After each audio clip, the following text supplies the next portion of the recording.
नमस्कार साथियों, आइए इस कहानी के साथ आत्मसात करके अपने जीवन को बेहतर से बेहतरीन बनाने का प्रयास करें। बहुत समय पहले की बात है। सुदूर दक्षिण में किसी प्रतापी राजा का राज्य था। राजा के 3 पुत्र थे।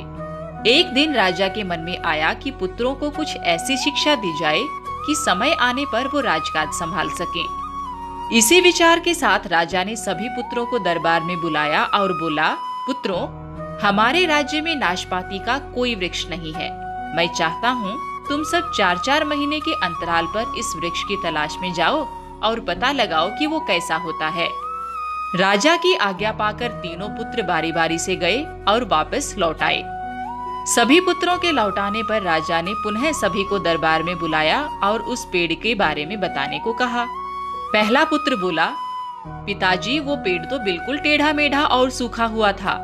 नहीं, वो तो बिल्कुल हरा भरा था, लेकिन शायद उसमें कोई कमी थी क्योंकि उस पर एक भी फल नहीं लगा था। दूसरे पुत्र ने पहले को बीच में ही रोकते हुए कहा। फिर तीसरा पुत्र बोला, भैया, लगता है आप भी कोई गलत पेड़ देख आए हैं, क्योंकि मैंने सचमुच नाशपाती का पेड़ देखा। वो तो बहुत ही शानदार था और फलों से लदा पड़ा था। तीनों पुत्र अपनी अपनी बात को लेकर आपस में विवाद करने लगे कि तभी राजा अपने सिंहासन से उठे और बोले, पुत्रों, तुम्हें आपस में बहस करने की कोई आवश्यकता नहीं है। दरअसल तुम तीनों ही वृक्ष का सही वर्णन कर रहे हो।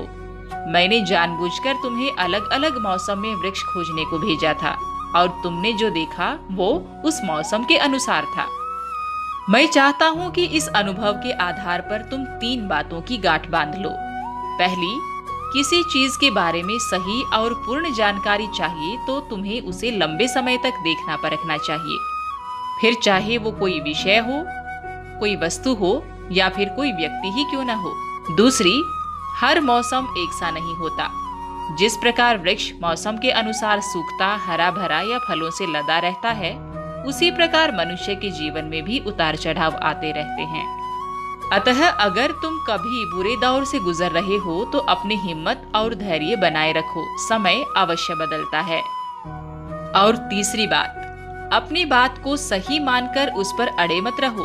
अपना दिमाग खोलो और दूसरों के विचारों को भी जानो। यह संसार ज्ञान से भरा पड़ा है। चाहकर भी तुम अकेले सारा ज्ञान अर्जित नहीं कर सकते। इसलिए भ्रम की स्थिति में किसी ज्ञानी व्यक्ति से सलाह लेने में संकोच मत करना। यही तो जीवन है साथियों। अगली मुलाकात होने तक कहते रहिए, जीवन की डगर में उठते गिरते, देखते परखते धैर्यवान विद्यार्थी होना है मुझे। जीवन की अंतिम सांस तक मन, वचन और कर्म से पुरुषार्थी होना है मुझे।